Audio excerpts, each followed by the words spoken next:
ಬೈಲಹೊಂಗಲ ತಾಲೂಕಿನ ಮರಕೊಂಬಿಯ ಇನಾಮದಾರ್ ಸಕ್ಕರೆ ಕಾರ್ಖಾನೆಯಲ್ಲಿ ಸಂಭವಿಸಿದ ಬಾಯ್ಲರ್ ಸ್ಫೋಟದ ಘಟನೆಯಲ್ಲಿ ತೀವ್ರವಾಗಿ ಗಾಯಗೊಂಡಿದ್ದ ಅಥಣಿಯ ನಿವಾಸಿ ಮಂಜುನಾಥ್ ಗೋಪಾಲ್ ತೇರ್ದಾಳ್ 31 ವರ್ಷ ಅವರು ಚಿಕಿತ್ಸೆ ಫಲಕಾರಿಯಾಗದೆ ಕೊನೆ ಉಸಿರೆಳೆದಿದ್ದಾರೆ. ಮೃತರ ಆತ್ಮಕ್ಕೆ ಶಾಂತಿ ಕೋರಿ ಅಥಣಿಯ ವಿವಿಧ ಸಮುದಾಯದ ಮುಖಂಡರು ಹಾಗೂ ಸ್ನೇಹಿತರು ಜಾತ್ಯತೀತವಾಗಿ ಸೇರಿ ಭಾವಪೂರ್ಣ ಶ್ರದ್ಧಾಂಜಲಿ ಸಲ್ಲಿಸಿದರು.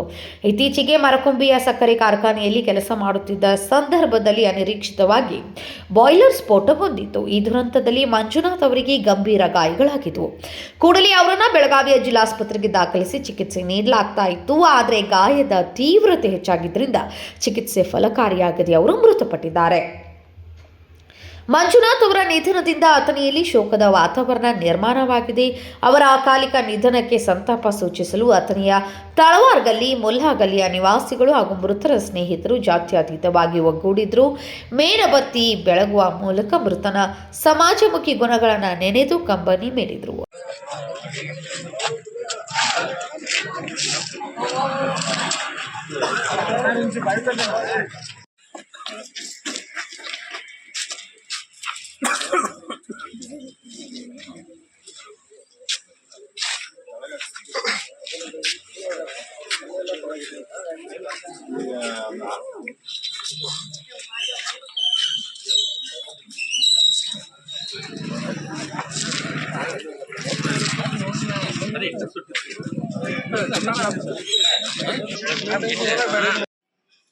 ಮೂವತ್ತು ವಯಸ್ಸು, ತುಂಬ ಸಣ್ಣ ವಯಸ್ಸು.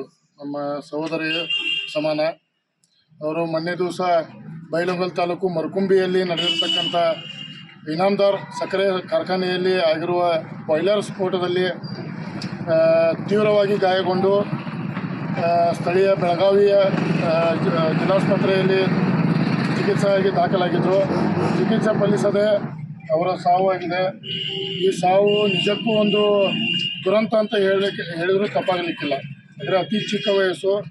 ಇವಾಗ 30 ವಯಸ್ಸು ಅಂದರೆ ಇನ್ನೂ 80 ವರ್ಷಗಳ ಕಾಲ ಅವ್ರಿಗೆ ಆಯಸ್ಸಿತ್ತು. ಈ ಸಂದರ್ಭದಲ್ಲಿ ಸ್ಥಳೀಯರ ಪರವಾಗಿ ಹಾಗೂ ಗೆಳೆಯರ ಪರವಾಗಿ, ಸಮಸ್ತ ನಾಗರಿಕರ ಪರವಾಗಿ ಅವರ ಆತ್ಮಕ್ಕೆ ಚಿರಶಾಂತಿ ಸಿಗಲಿ ಅಂತೇಳಿ ದೇವರಲ್ಲಿ ಪ್ರಾರ್ಥಿಸುತ್ತಾ ಅವರ ಪರವಾಗಿ 1-2 ನಿಮಿಷ ಮೌನಾಚರಣೆಯನ್ನು ಎಲ್ಲರೂ ಕೂಡ ಮಾಡಬೇಕಂತ ತಮ್ಮಲ್ಲಿ ವಿನಂತಿಸ್ತೇನೆ. Ajit Koth, KMM news, Athani.